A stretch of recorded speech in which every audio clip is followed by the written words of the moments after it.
થાય એટલે આ નામ એક તો બહુ ગમી ગયું.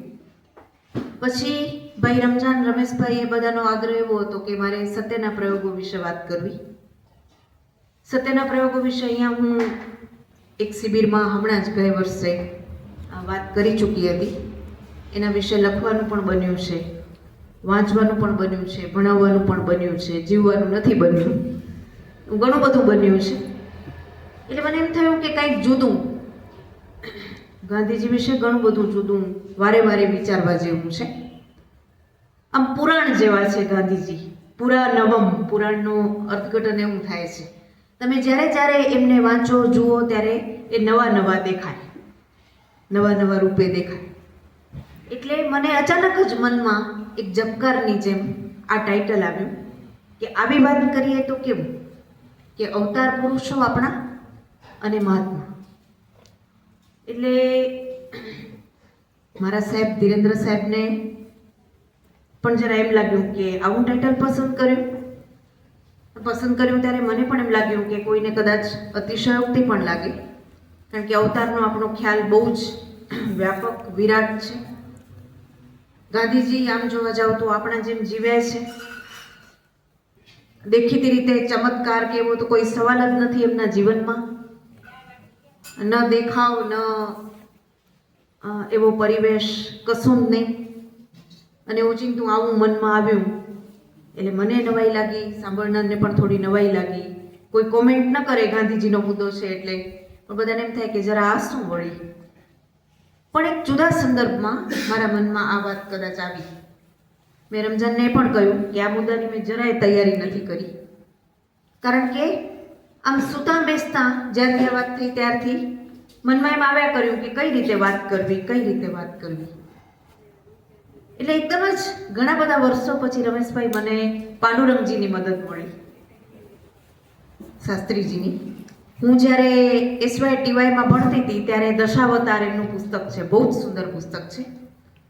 એમના 3 પુસ્તકો અનિવાર્યપણે બધાએ વાંચવા પડે એવા છે, જેને આપણા પુરાણ વેદમાં રસ હોય એવા લોકોએ. આ દશાવતાર, શ્રી કૃષ્ણ જીવન દર્શન અને વાલ્મીકી રામાયણ દર્શન, આ 3 વાંચીને મારી આ બધા પ્રત્યેની મારો અભિગમ આખો બદલાઈ ગયો. શ્રાદ્ધને એ બધા પુસ્તકો તો જુદા, અને ઋષિઓ વિશે લખ્યું છે એ તો જુદું, પણ આ 3 એમના કદાચ પાયાના પુસ્તકો છે. એટલે મેં તાત્કાલિક દશાવતાર, આમ તો અમારે ઘરે પણ છે પણ એ વાંચવા મને આમ તેમ ફરે છે, એટલે ડૉક્ટર તિલક સાહેબની મદદ લઈને તાત્કાલિક મંગાવી. અને આ મુદ્દો તો બાજુ પર રહ્યો, પણ મને ઘણી વખતે એ પુસ્તક વાંચવાની બહુ મજા આવી ગઈ. જરા બહુ જુદી રીતે બધું સમજાયું અને આ મુદ્દો મારા મનમાં જરા નવી રીતે ઉભ્યો. એટલે એમને પણ મારા પ્રણામ પાઠવી દઉં. આપણે બધાને ખબર છે કે આ 10 અવતાર છે આપણા. મત્સ્ય, કૂર્મ એટલે કાચબો, વરાહ એટલે ભૂંડ. આવું તો હિન્દુ ધર્મમાં જ બને કે આવા અવતાર.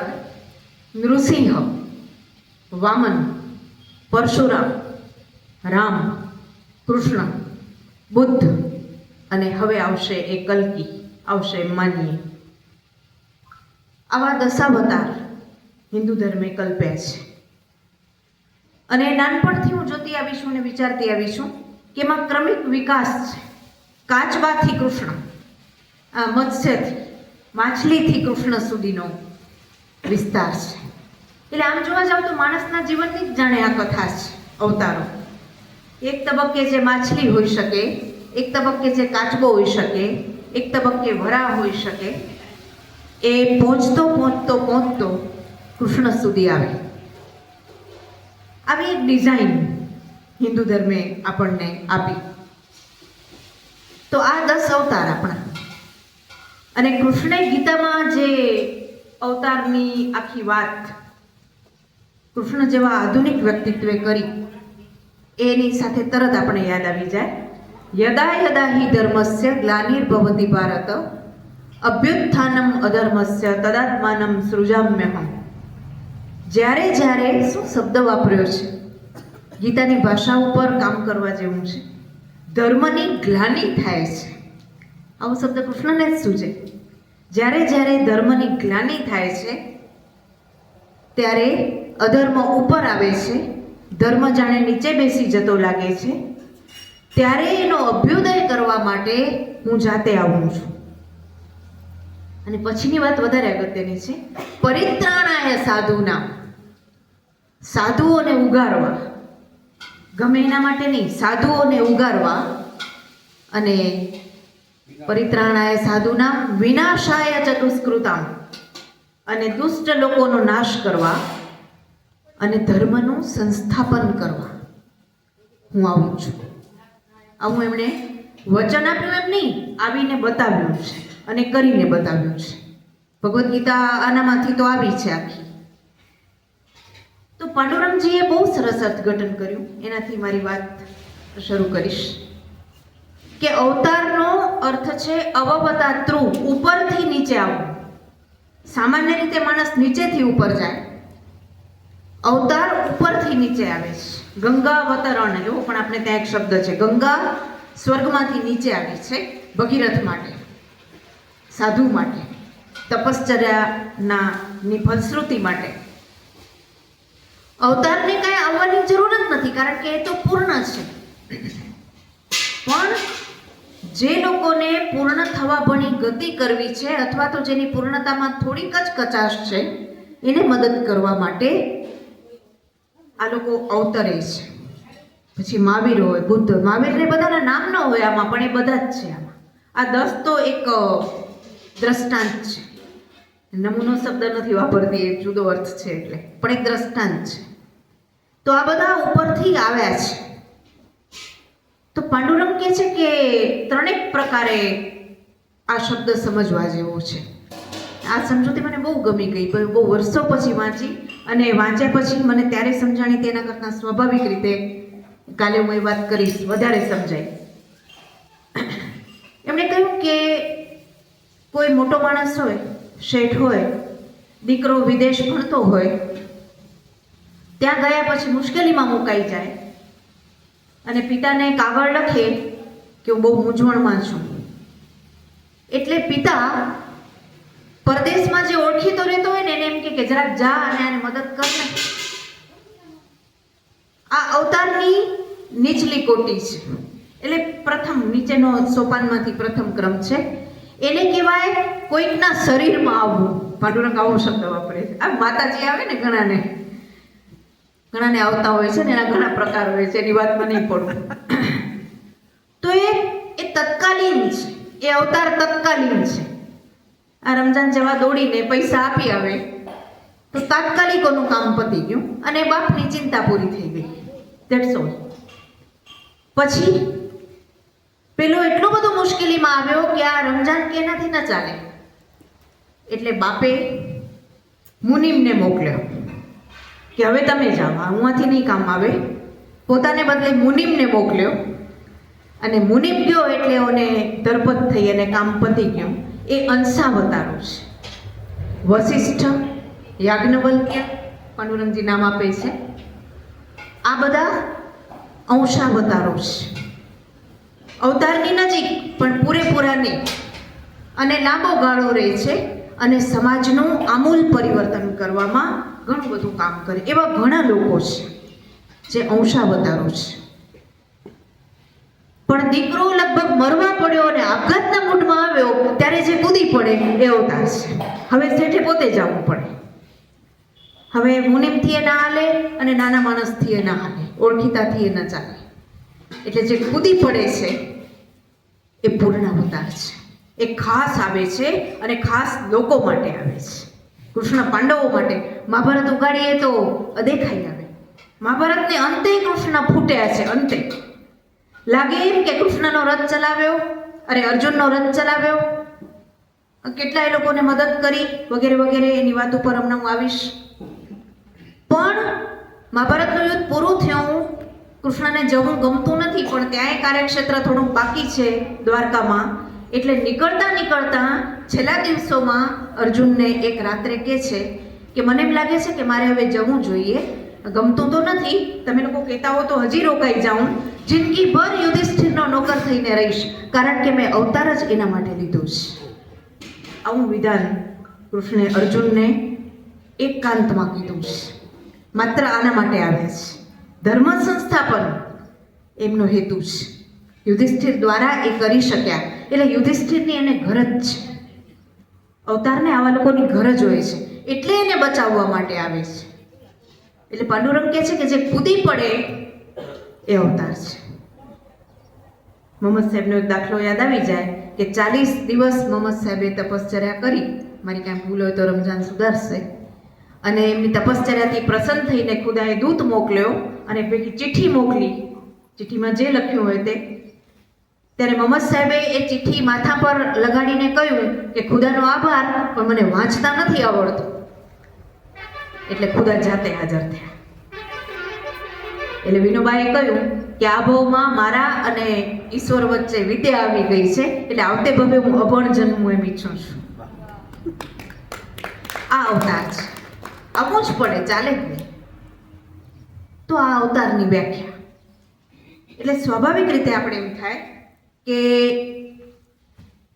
બરોબર આપણે ઓળખીએ છીએ, અને અવતારની વાત કરવી હોય તો મહદ અંશે બે જ જણા પર આપણે ધ્યાન કેન્દ્રિત કરવું પડે. કારણ કે હિન્દુ ધર્મની જે આખી અવધારણા છે મત્સ્યથી કૃષ્ણ સુધીની, એમાં તમે જુઓ ગજબનો વિકાસ છે. માછલી જેણે રાજાનું રક્ષણ કર્યું, કાચબો ધરતીનું રક્ષણ કર્યું, વરાહ જેણે ધરતીને ઉપર કરી. ભાગવત વાંચીએ તો બધી વિગતે ખબર પડે. મને તો રમેશભાઈ નૃસિંહ અવતારમાં વિશેષ રસ છે, કારણ કે ગાંધીજીની નજીક છે. કઈ રીતે એ કહેવાની હિંમત કરું છું. એટલે આ બધા મારા નમ્ર વિચારો છે, અને આ ગોષ્ઠી પણ છે, એટલે આપ સૌને છેક ચેર ભૂંસ કરવાની પૂરી છૂટ છે, અને મારી ભૂલ પકડવાની પૂરી છૂટ છે. પણ નૃસિંહ અવતારમાં મને એમ લાગ્યું છે કે વ્યાસે બહુ સરસ કલ્પના કરી છે ભાગવતમાં. અડધો સિંહ ને અડધો માણસ. કારણ એ છે કે હિરણ્યકશ્યપુની વિચિત્ર શરત છે કે માણસ નહીં, પશુ નહીં, અસુર નહીં, દેવ નહીં, આ નહીં, ઓ નહીં. એવી રીતે મને મરણ આવે. બપોર નહીં, સવાર નહીં, સાંજ નહીં, રાત નહીં, દિવસ નહીં. આ લોકોને માથું ખજવાડવું પડ્યું કે કરવું શું. હોશિયાર માણસો છે ખરેખર આ લોકો, એમાં તો ના નહીં, આવડ્યું નહીં એ લોકોને રહેતા, નહીં તો ખરેખર કામના માણસો હતા હિરણ્યકશિપુને. એટલે નૃસિંહ અવતાર એવો વિશિષ્ટ અવતાર લીધો, મારો બહુ પ્રિય અવતાર છે. અને વ્યાસ એમ કહેવા માંગે છે કે દરેક માણસમાં આ બે પડેલા છે, અડધો પશુ છે, અડધો માણસ છે. હું માને જઉં તો પણ મને આ બરાબર દેખાય કે આની ખેર નથી, જોઈ લઈશ. પછી એમ થાય ના રે ના, કોણ માથાકૂટ કરે. વળી મારું મનુષ્યત્વ બહાર આવે એટલે એમ થાય જવા દો ને, માફ કરી દીધો. આમ કરવા જેવો તો નથી, દુષ્ટ છે પણ જવા દો. આપણામાં મનુષ્યત્વ અને પશુત્વનું દ્વંદ્વ છે.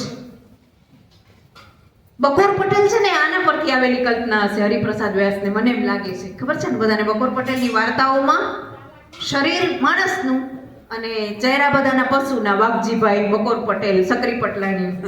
એટલે હું ઘણી વાર કહું કે કાં વેદવ્યાસ ને કાં હરિપ્રસાદ વ્યાસ આ બરાબર સમજે કે દરેકમાં આ દ્વંદ્વ છે. એટલે જુઓ, એક એક અવતાર આગળ આગળ થતો ગયો. માણસ અને પશુનું મિલન એટલે નૃસિંહ અવતાર. વામન દેખાય નાનો પણ કામ ઘણું મોટું.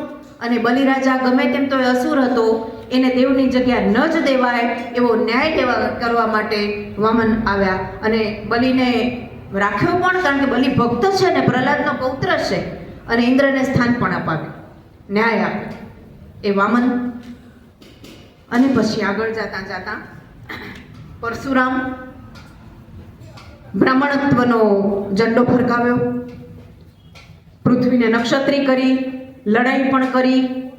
પરશુરામનું પણ એક અલગ વ્યક્તિત્વ છે, એ બધાની વાત તો કરાય એમ નથી અત્યારે. પણ આખી જે વિકાસ રેખા છે, અને રામ આવ્યા. આ બે અવતારો હિન્દુ ધર્મમાં ચરમ કોટીના અવતારો ગણાય. રામ મર્યાદા પુરુષોત્તમ તરીકે અને કૃષ્ણ પૂર્ણ પુરુષોત્તમ તરીકે ઓળખાયા. પણ એને પણ જુદી રીતે જોવા જેવા છે ગાંધીજીના સંદર્ભમાં આવતા પહેલા. રામને બધા પિતૃભક્ત તરીકે ઓળખે છે, પણ ખરેખર રામ છે ને એ માત્ર પિતૃભક્ત નથી. પિતૃભક્તિ અત્યારે જીવન ગોષ્ઠી છે એટલે મને તરત આ વાત મનમાં આવે છે. રામ જીવન અખંડ જીવનના ઉપાસક છે.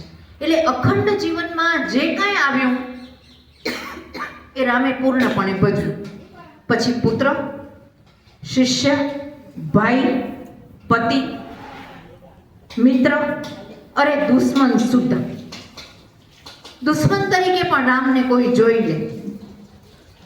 એક જ વાત કરીશ કે રાવણને માર્યો ત્યારે બધા વાંદરાને છે ભેગા, એટલે હોશમાં તૈયાર જ છે નાચવા માટે ને ગાવા માટે ને ઢોલ વગાડવા માટે. ત્યારે એકદમ રામે હાથ ઊંચો કરીને કહ્યું છે, ખબરદાર જો કોઈએ વિજયનો ઉન્માદ બતાવ્યો છે તો. કારણ કે વિભીષણ એના ભાઈ છે અને જ્યારે એનો ભાઈ મરી ગયો હોય ને આપણા પક્ષમાં રહીને આ માણસ રોતો હોય ત્યારે આપણાથી વિજયોત્સવ મનાવાય નહીં, ખબરદાર. અને એની પત્ની મંદોદરી રડતી રડતી આવી મેદાનમાં છેલ્લી વાર રાવણને જોવા. ત્યારે ઇતિહાસ એમ કહે છે કે પોતાની પત્નીને જે રાવણ ઉપાડી ગયો છે એ રાવણની પત્નીને બીજો કોઈ રાજા હોત તો જોઈ લેત. એને બદલે રામે શું કહ્યું વાંદરાઓને કે તમે હટી જાઓ, બધા આપણે બધા હટી જઈએ, એને એકાંત આપો, છેલ્લી વાર એ પતિ સાથે સંવાદ કરશે. અને ઢીલી પડી ગઈ છે એટલે એના એકાંતમાં વચ્ચે ન અવાય, ખસી જાઓ બધા. શું સ્ત્રી દાક્ષિણ્ય છે! આવો દુશ્મન કોને મળે! આ રામનો ચહેરો છે. રામ અખંડ પુરુષ છે. તમે એને કોઈ પણ રૂપમાં જો. પિતૃભક્તિ એની જીવનની ઉપાસનાનો એક ભાગ છે. પણ પિતા માટે રાજ્ય છોડ્યું એટલે તરત દેખાઈ ગયું છે. આ બીજું બધું આપણે નથી દેખાયું, પણ એ અખંડ પુરુષ છે. કોઈ પણ રૂપમાં પૂરેપૂરા છે. અને પછી આવે છે કૃષ્ણ. રામ કરતા એ જુદા એમ પડે છે કે એકદમ ક્રાંતિઓ કરી છે. એકદમ કેવી કેવી ક્રાંતિઓ! ગાંધીજીની એકદમ નજીક છે.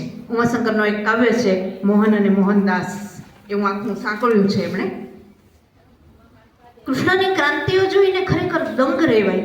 નાના હતા ત્યારથી પેલી જ ક્રાંતિ શું કરી? જેલમાં જન્મે એક તો જેલમાં જનાર્દન, એવું ટાઇટલ ક્યારેક સૂજે કવિતાની જેમ. જેલમાં જન્મ્યા, બબે મા બાપ, બધું બબે. મા બાપ બે હોય એટલે બધું બબે હોય, બધું બબે. મધરાતે આવ્યા, નંદને ઘેર આવીને ધીમે ધીમે ધીમે બધાનું મગજ ફેરવી નાખ્યું સાવ. જેમ કે એ લોકોમાં પદ્ધતિ હતી કે દરેક જણ પોતાનું જે માખણ વગેરે થાય એ કંસને પહોંચાડવાનું. દરેક ગામડાના લોકોએ કંસને જ પહોંચાડવાનું, પોતાના ગામડામાં નહીં આપવાનું. કૃષ્ણએ નિયમ દૂર કર્યો કે બનાવીએ આપણે, ઉત્પાદક આપણે, રાજા શું કામ લઈ જાય? તે પણ આવો દુષ્ટ રાજા જે પ્રજાને પ્રેમ નથી કરતો, વાપરો. અને પોતે જ ડોળવાને ખાવા માંડ્યું. આટલા નાનકડા છોકરાએ પહેલી ક્રાંતિ આ કરી. બીજી ક્રાંતિ એ કરી કે વરસાદ આવે કે ના આવે એમાં ઇન્દ્રને રીઝવવાની શું જરૂર? આ ગોવર્ધન પર્વત જે આપણને સાચવે છે, કેટલી વનસ્પતિઓ આપે છે, ફળ ફૂલ આપે છે, એની પૂજા કરો ને. ઇન્દ્રની શું જરૂર છે? નજીક છે ને જોવો, દૂર શું કામ ઉપાસના કરો છો? સ્ત્રીઓ જોડે તો કેવો વ્યવહાર કર્યો! કોઈ ન કરે એવો ચીરહરણ. આવું કૃષ્ણ જ કરી શકે. અને ચીરહરણનો જે મુદ્દો છે ને, મેં ગઈ વખતે પણ અહીંયા કહ્યો હતો, એ ગાંધીજી સાથે એકદમ મળતો છે કે જે વ્યક્તિ પારદર્શક છે એ નિરાવરણ હોવો જોઈએ. વસ્ત્રને બધું વધારાનું છે.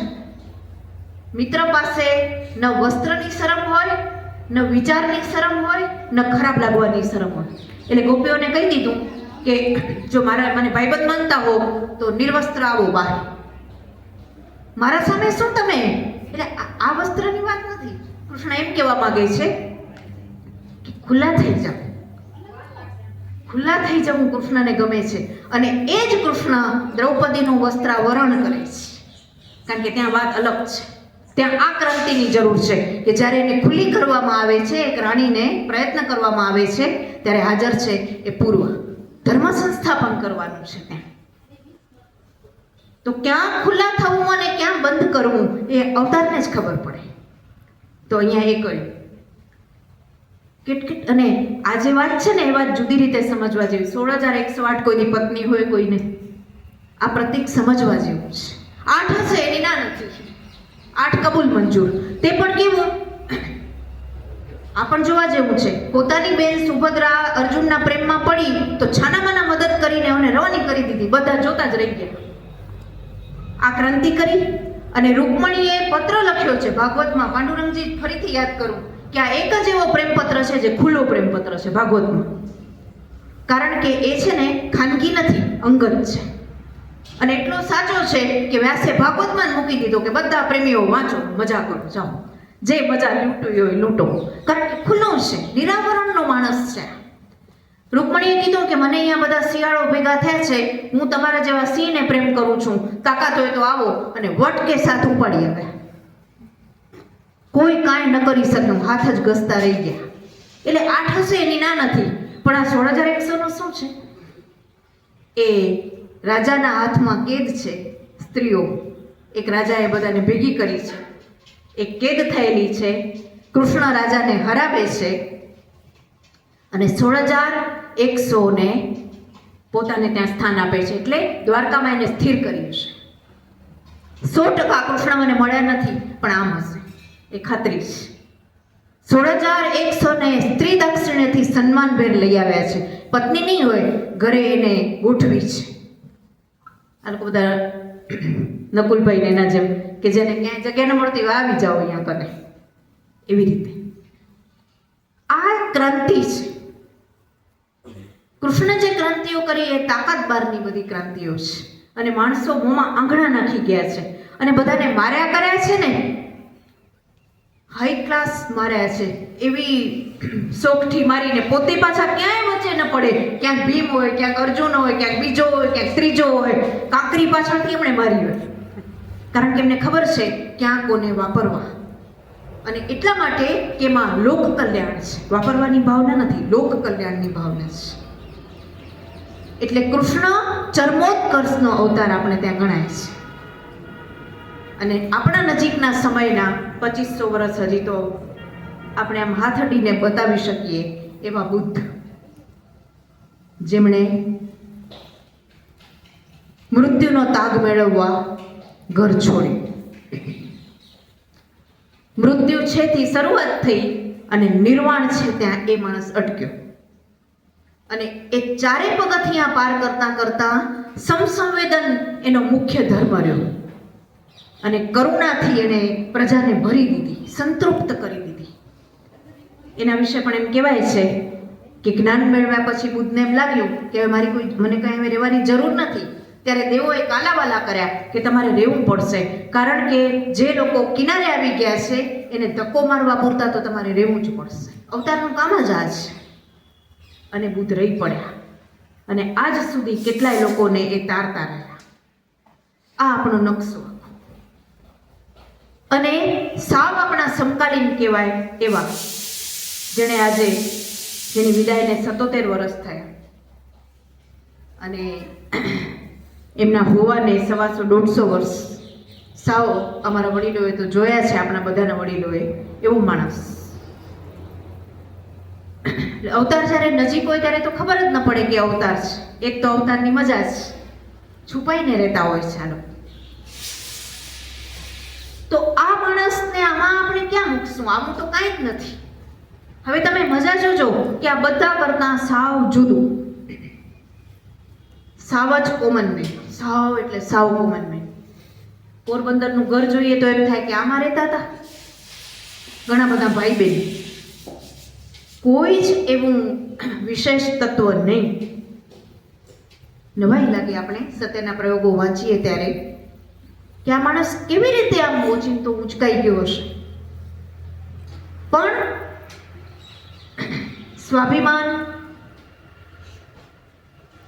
સ્વતંત્રતાનો ખ્યાલ, વૈચારિકતા અને વિકાસ કરવાની અભિપ્સા ને એ બધું તો પછી પણ અત્યારે મને રસ્તામાં આવતા આવતા વિચાર આવ્યો અને એક વાત સાથે સંકળાઈ ગઈ કે નાનપણમાં કેટલીક વાર છે ને આવી કોઈ ઘટના, જેમ આપણે કહીએ છીએ વાલિયામાંથી વાલ્મીકી, આપણા જીવનમાં પણ એવી ઘણી ઘટનાઓ બનતી હોય છે નાની મોટી. એમ હરિશ્ચંદ્રનું નાટક અને હરિશ્ચંદ્રનો પ્રભાવ, કે આ માણસને જો સત્ય મળે તો મને કેમ ન મળે. વર્ષો પહેલા એક ટ્રેનિંગમાં, અધ્યાપકોની અમારી એક ટ્રેનિંગ હતી, રિફ્રેશર કોર્સ અમે એને કહીએ. એમાં આપણા બહુ મોટા સાહિત્યકાર ડૉક્ટર સુમન શાહ એણે એક સરસ વાત કરી હતી કે પ્રભાવ ઝીલવો ને એ બહુ મોટી વાત છે, એ બહુ જ નમ્રતાની વાત છે. અનુકરણ નહીં, ઝાડા પાડવાનો તો સવાલ જ નથી. પ્રભાવ ઝીલવો એટલે શું? તો જેવી રીતે પેલું સ્વાતિ નક્ષત્રનું બિંદુ ખુલ્લી છીપમાં પડે અને મોતી થાય, કારણ કે પ્રભાવ ઝીલવો એટલે એ ગર્ભમાં રાખવું પડે છે, જે ઉપરથી પડ્યું છે ને એને, અને પછી એને જન્મ આપવો પડે છે. એટલે પ્રસૂતિની પીડામાંથી આવી વ્યક્તિઓ પસાર થાય છે, આવા પ્રભાવની પછવાડે.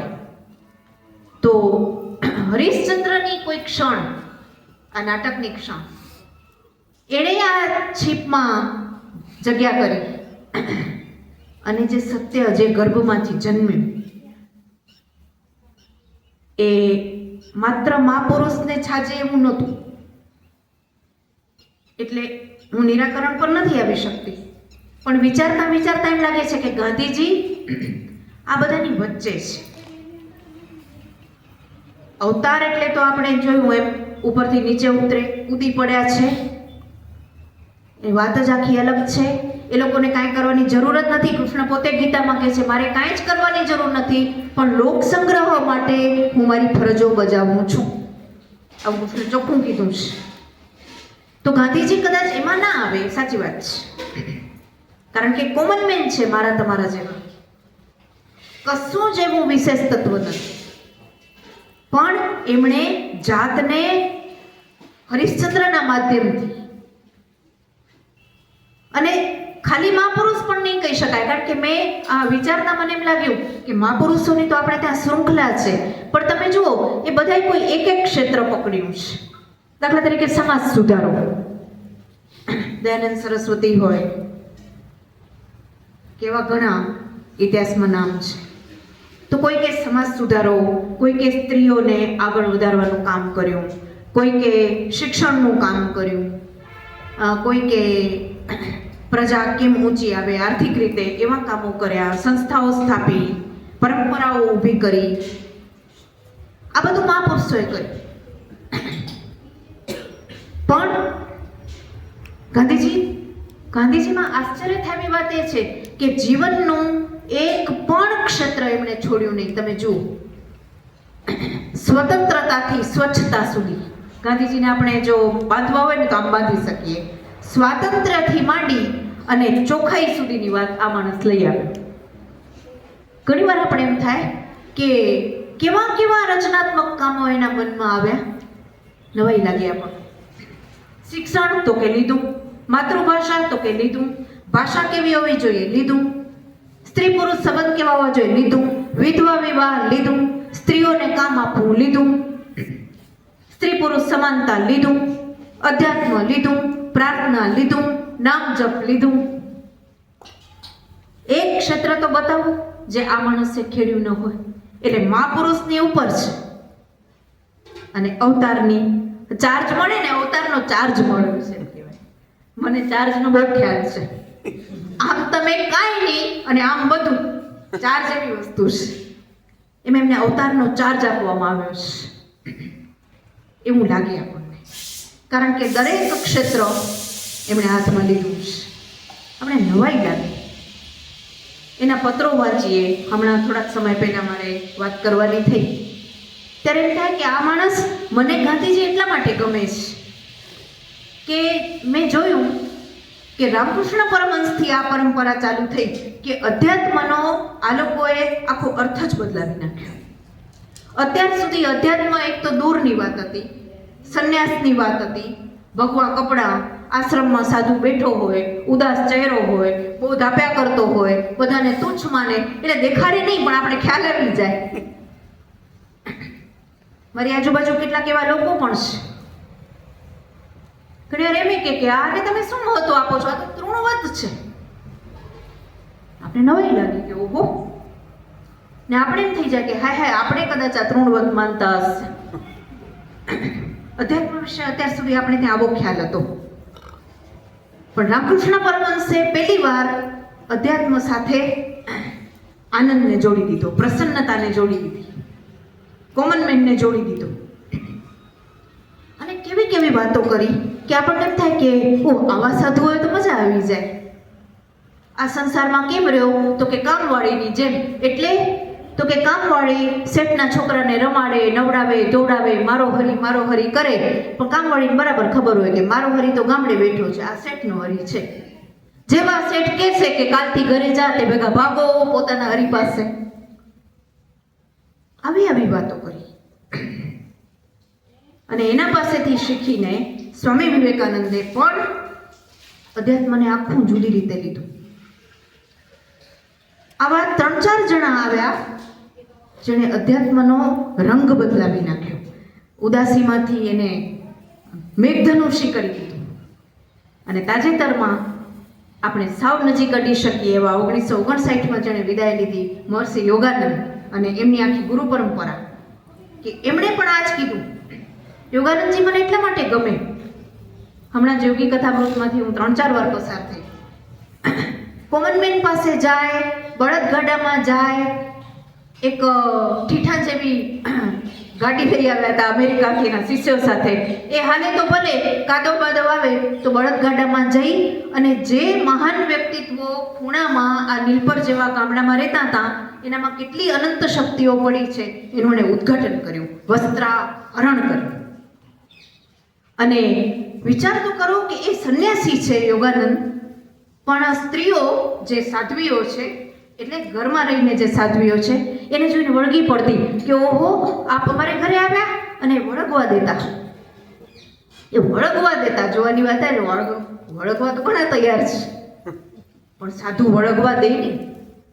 અરે એક સંન્યાસીનીને તો એને ત્યાં સુધી કીધું કે તમે એટલા બધા તપસ્વી છો કે એના પાસે તો મારી તપશ્ચર્યા કાંઈ નહીં, એટલે મને કાંઈક નિશાની તરીકે આપો ને તો હું સાચવી રાખીશ, કાંઈ નહીં તો તમારી સાડીનો ટુકડો.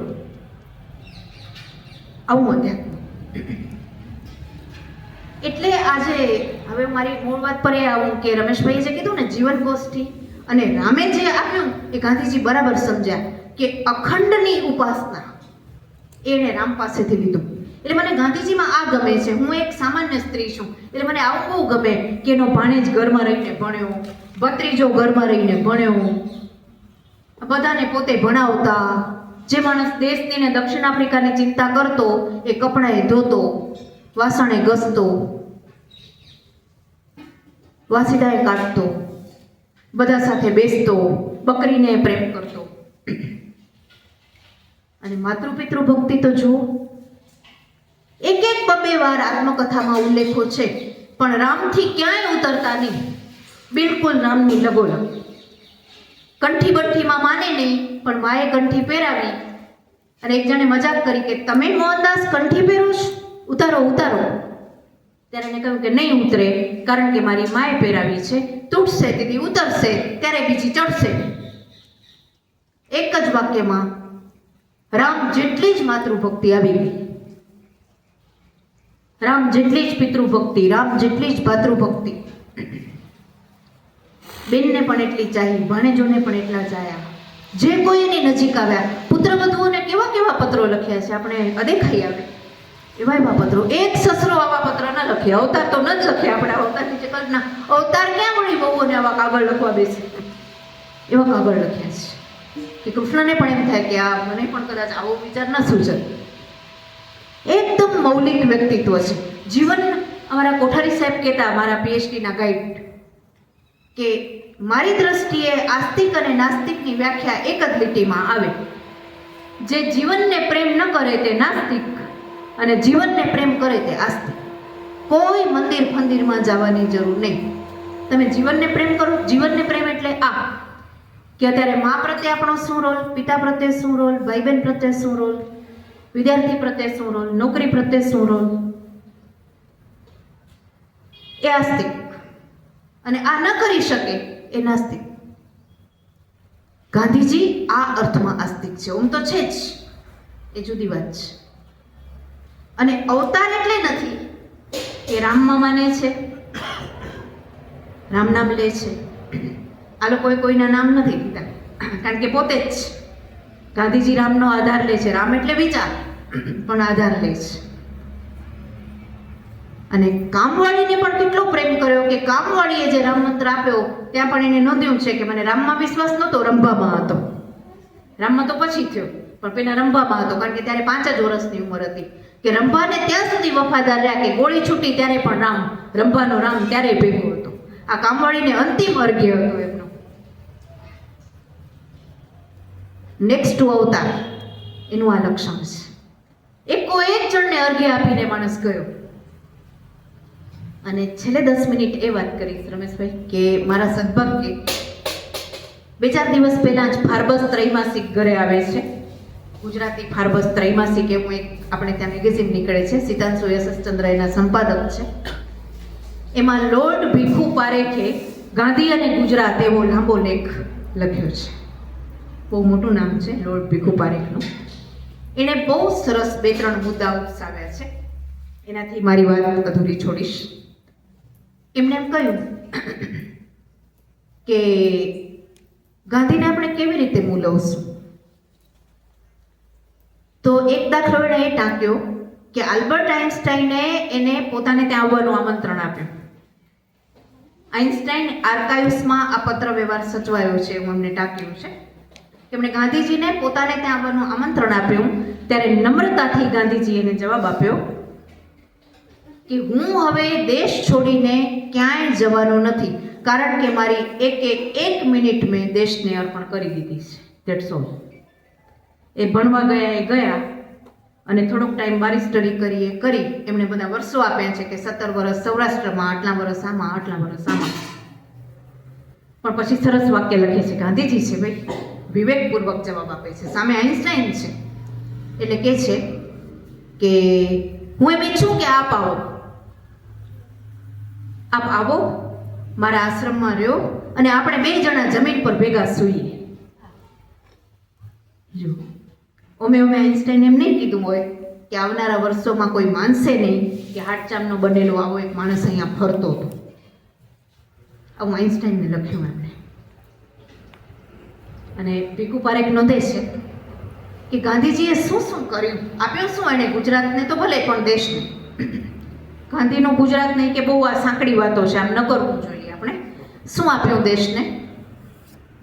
તેમણે કીધું કે એમણે દલિતોને વાચા આપીને ગરીબોને વાચા આપી એમ નહીં. વાચા તો હતી એ લોકો પાસે, પણ એને કઈ ભાષામાં વ્યક્ત કરવી એને નહોતું આવડતું. એ ભાષા ગાંધીજીએ પૂરી પાડી. આવી નવી વાત એમણે કરી. કારણ કે ગાંધીજીનો આ વિચાર હતો કે સામાન્ય માણસ સમજી શકે એવું લખવું ને બોલવું ને વાંચવું. ગાંધીજીનું ગદ્ય એવો એક મુદ્દો ગુજરાતીમાં અમે ભણાવીએ છીએ. ભાષા જ આખી બદલાવી નાખી. અને એટલે એ જર્નાલિઝમમાં પડ્યા, કારણ કે જર્નાલિઝમ આવી ભાષા આપી શકે એવું આમનું નિરીક્ષણ છે. અને ત્રીજી વાત એને બહુ સરસ કરી કે કાઠિયાવાડે 3 પ્રકારના લોકો આપ્યા: સંતો, મુત્સદીઓ અને બારવટીઓ. આ માણસ ત્રણેય હતો. સંતો હતો જ. મુત્સદીગીરીમાં કૃષ્ણની લઘુ લગાવે. આપણે વાંચીએ ત્યારે એમ થાય ખરો વાણિયો છે. કૃષ્ણમાં પણ ગજબની મુત્સદીગીરી હતી, ગાંધીજીમાં પણ ગજબની મુત્સદીગીરી હતી, પણ એમાં લુચ્ચાઈનું નામ નહોતું. લુચ્ચાઈ ને મુત્સદીગીરી વચ્ચે પાયાનું અંતર છે. મુત્સદીગીરી તો આપણે બધા મોટા માણસોએ કરી છે. યુધિષ્ઠિરની મુત્સદીગીરી તો જુઓ, એકદમ યાદ આવી ગઈ, મનમાં નહોતી. મહાભારતનું યુદ્ધ શરૂ થયું તે પહેલા અર્જુન ભાંગી પડ્યો. ખરેખર ભાંગી પડવા જોઈએ યુધિષ્ઠિર, કારણ કે એ અહિંસાના માણસ છે. ભાંગી પડ્યો અર્જુન, જે બાણ લઈને ફર્યા કરતો હતો. માંડ કૃષ્ણે એને આ કલાક સમજાવીને બંધ કર્યો. બરાબર એમ થયું કે હવે યુદ્ધ ચાલુ કરે, આમ શંખ ફૂંકાય છે, ત્યાં ઓચિંતા યુધિષ્ઠિર રથ પરથી નીચે ઉતરી ગયા. ભાઈઓને બીક લાગી કે આનું કાંઈ ન કહેવાય, સામે જઈને કહી દેશે કે ભલે સંતિ કોઈને મારવા નથી, હું પાછો વનમાં જાઉં છું, મરાવે ને. એટલે ભીમ દોડ્યો, અર્જુન દોડ્યો, સહદેવ, નકુળ દોડ્યા. ત્યારે કૃષ્ણે કીધું કે એને જવા દો, જવા દો અને જોયા કરો. એટલે સડસડાટ અને અહીંયા મસ્કરી ચાલુ થઈ ગઈ કે આખરે યુધિષ્ઠિર ભાંગી પડ્યો, પહેલેથી જ બાયડી જેવો છે, વગેરે વગેરે. પણ એ ચૂપચાપ ચાલ્યા ગયા, સીધા ભીષ્મ પાસે જઈને ઊભા રહ્યા, ભીષ્મને પ્રણામ કર્યા અને 2 વાક્ય બોલ્યા કે ન છૂટકે મારે તમે મારા જે દાદા છો અને આ બીજા બધા જે મારા ગુરુજનો છે એના સામે આજે ન છૂટકે રણે ચડવું પડે છે, એટલે આપની માફી માંગુ છું અને હું જીતું એવા આશીર્વાદ માંગુ છું. અને બીજી વાત કે તમે એટલા અજેય છો કે કેમ મરી જાશો એનો ઉપાય માંગુ છું. આનાથી વધુ મુત્સદીગીરી શું હોય? ગાંધીજીને લોકો આવા મુત્સદીઓ છે, અંગ્રેજો જેવા અંગ્રેજોને રવાના કરી દીધા અને છતાં કીધું એમ કે તમારા જેવા ભાઈબંધ કોણ મારા. અંગતમાં અંગત વાતો અંગ્રેજો સાથેના પત્રોમાં એમણે કસ્તુરબાના મૃત્યુ વખતે ને બીજી ઘણી વખતે વેચી છે. એક અંગ્રેજને દુશ્મન નથી લાગ્યા. યુધિષ્ઠિર પણ કોઈને દુશ્મન, અજાત શત્રુ છે. આ બધા જ લોકો અજાત શત્રુ છે. એટલે મુત્સદી છે, પણ વાત અગત્યની એ છે કે મુત્સદીમાં મલિનતાનું નામ નથી. રામે પણ યુદ્ધ કર્યું, કૃષ્ણે પણ યુદ્ધ કર્યું, ગાંધીજીએ પણ કર્યું, વૈચારિક યુદ્ધ કર્યું, પણ એમાં ક્યાંય ત્રણેયમાં હિંસા નથી. આ લોકોમાં દેખાય છે નહીં, કારણ કે અંગત રીતે એ લોકો રાગ દ્વેષથી પર છે. એટલે તો રાવણ મરે છે ત્યારે ના પાડે છે. કૃષ્ણે પણ બધાની એટલી જ અદબ કરી છે દુશ્મનોની. અને હા, એક ત્રીજી વાત કે રામ અને કૃષ્ણ સાથે ગાંધીજીનો ચહેરો એ રીતે મળતો આવે છે કે રામે પણ ગાદી છોડી દીધી. આ બધા છે ને છોડવાના માણસો છે, જે છોડી શકે એ અવતાર અથવા અવતારના ચાર્જમાં. રામે 1 સેકન્ડમાં છોડી દીધી ગાદી, 1 સેકન્ડ વિચાર નથી કર્યો.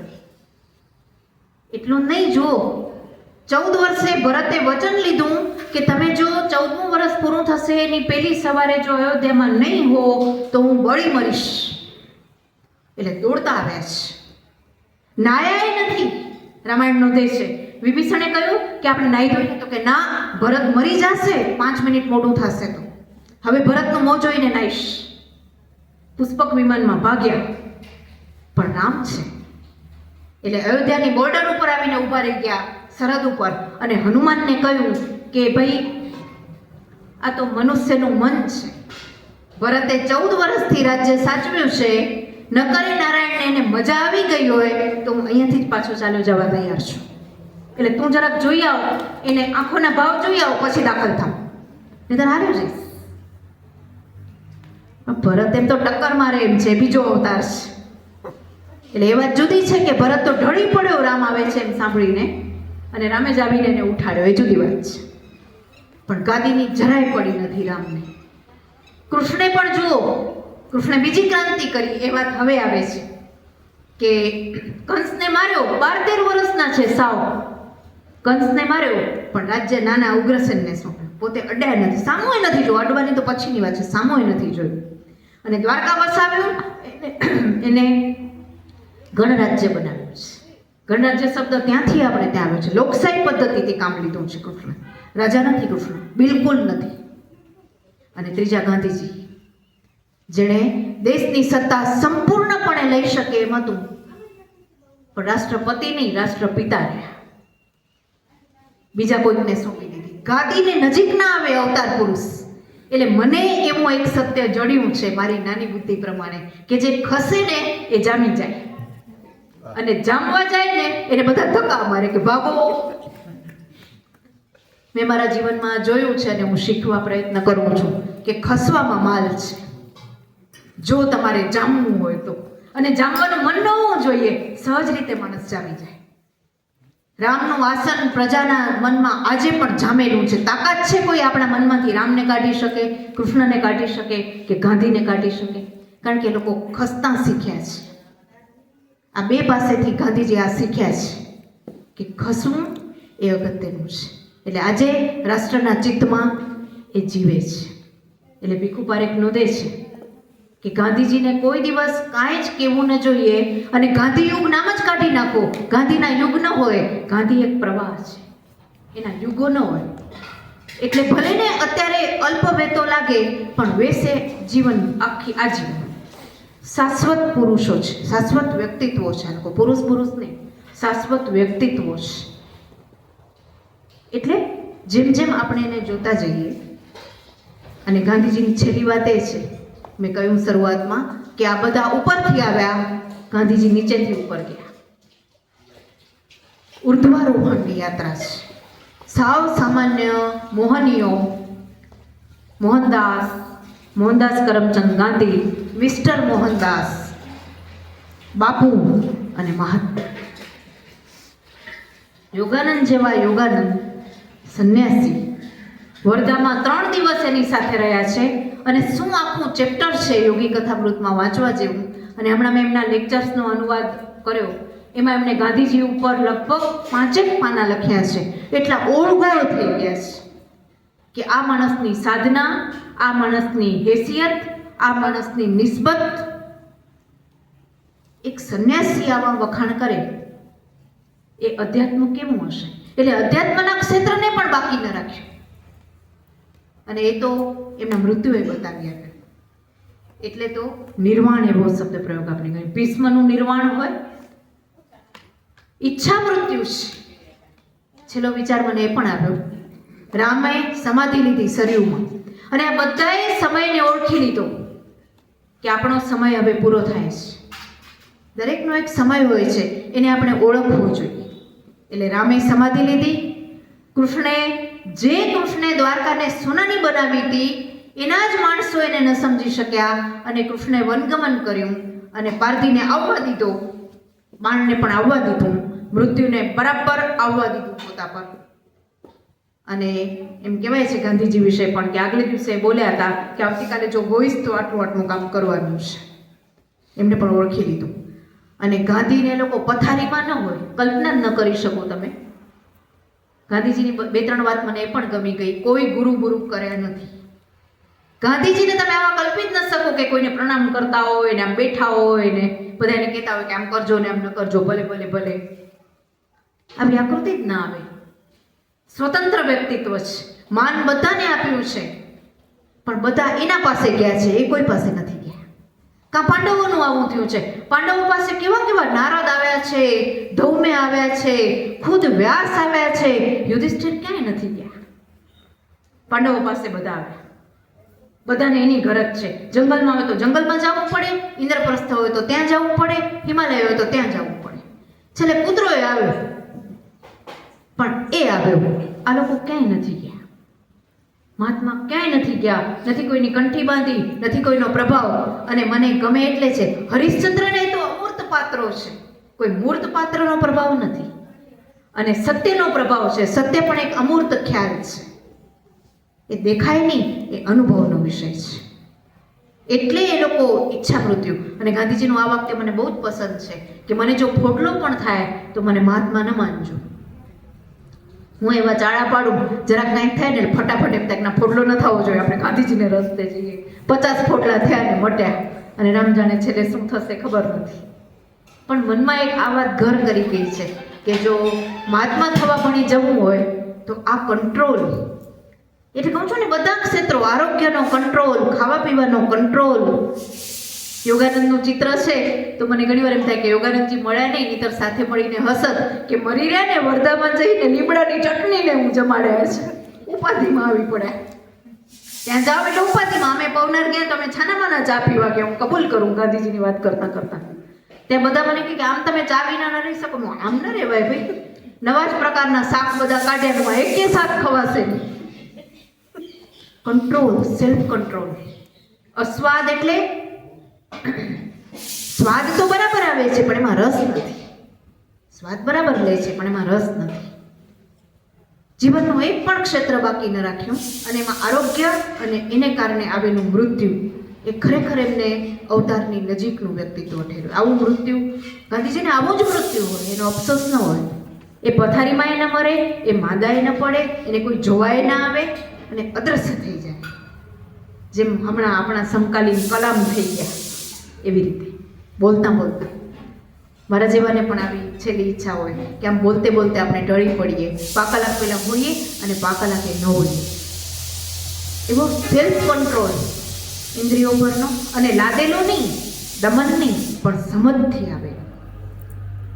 એટલે આ બધું ભેગું થઈને મને એમ લાગે છે, છેલ્લે કહું તો, કે આપણે નાના હતા ત્યારે ખબર છે ને, કાચના ઘણા બધા કટકા હોય અને પછી એનું એક ચિત્ર બનાવે અને પેલા કાણામાંથી જોઈએ કે હવે આ કાચમાંથી ફલાણું દેખાણું, ટીકણું દેખાણું, પૂંછનું દેખાણું. નાના છોકરા હોઈએ ત્યારે મજા આવે. તેમ મને એમ લાગે છે કે રામમાંથી, કૃષ્ણમાંથી, મહાવીર અને બુદ્ધની કરુણામાંથી, નૃસિંહ અવતારમાં ની કેટલીક જે મનુષ્યની મર્યાદાઓ છે એમાંથી, વીરતા એટલે સિંહ, નાની સોની મર્યાદા હોય એ નર, એ બધું ભેગું થઈ આ ટુકડાઓ 10 અવતારના ભેગા થઈને આ 11મો નવો ટુકડો આપણી પાસે, નેક્સ્ટ અવતાર, કે જેણે આપણને નવી જ રીતે જીવવાની એકદમ મોડર્ન એપ્રોચ છે. અને કોઈ પણ મોટો માણસ નહીં, પેલું ને છેલ્લું લક્ષણ એ છે કે એકદમ આધુનિક અભિગમ હોય એનો, નવા જ પ્રકારની મૌલિક મુદ્રા હોય. એ કોઈને મળતો આવતો ન હોય, નવો હોય. હમણાં શિવકૃપાનંદજીને હું વાંચું છું અને સાંભળું છું, તેમણે સરસ વાત કરી કે આધુનિક જમાનાનો ગુરુ પાયજામામાં પણ હોય, પેન્ટમાં પણ હોય, જીન્સમાં પણ હોય, પણ સવાલ એમાંથી વહેતા ચેતના પ્રવાહનો છે. જો એના પાસે રહીને તમારી ચેતનાને ઝાટકો વાગ્યો તો પાયજામો પડ્યો ચૂલામાં. તમે એની પછી કૃષ્ણના પિત્તંબરને એના સાથે સરખામણી ન કરી શકો. જમાનેનો ચહેરો જુદો હોય અને જમાનાની માંગ પ્રમાણે હોય. રામને એ લોકોને જીન્સવાળા ગમે, હું એને ગમતી નથી, બોલે ભલેથી, કારણ કે નવા જમાનાના છે. તો અવતારે એ પ્રમાણે ફિટ થવું. વિવેકાનંદ કેટલા મોડર્ન છે, ભલે ને સાધુને આમ ભગવામાં ફરતા હોય, પણ મોડર્નિટી તો કોઈ વિવેકાનંદ પાસે શીખે. રામકૃષ્ણ તો ભણ્યા નથી અને એટલા મોડર્ન છે. તો ગાંધીજીનો ચહેરો આ 10માંથી 11મું કંઈક નવું જ લઈને આવ્યું છે. એટલે એને તમે આમ બાંધી ન શકો કે અવતાર કેવા કે ન કેવા કે એવી ચર્ચાનો અર્થ નથી. પણ આ અવતારોના સૂક્ષ્મ પ્રભાવથી એમનું વ્યક્તિત્વ ઘડાયું છે અને એમણે ઉપરથી નીચે નહીં, નીચેથી ઉપર જવાનું પસંદ કર્યું. એટલે એમાંય નવી રીત અપનાવી છે. તો આવો એક નવો માણસ આપણી વચ્ચે હંમેશા રહેવાનો છે, વિચાર બનીને. એટલે ભીખુ પારેખે એમ કીધું છે તેમ, એનું યુગ ન હોય, એ ગંગાની જેમ વહ્યા જ કરતો હોય. અને આપણે બધા આવી તક મળે ત્યારે એમાંથી આચમન લઈને થોડું ઘણું શીખીએ. તો આવી ગોષ્ઠી, રમેશભાઈનો આ મહેનત, રમજાન બધા મિત્રોની જહેમત એ કામ લાગે. મને પણ આવું એક નવું લેસન કરવાની તક મળી, એટલે આ તબક્કે આપ સૌનો આભાર માનું છું.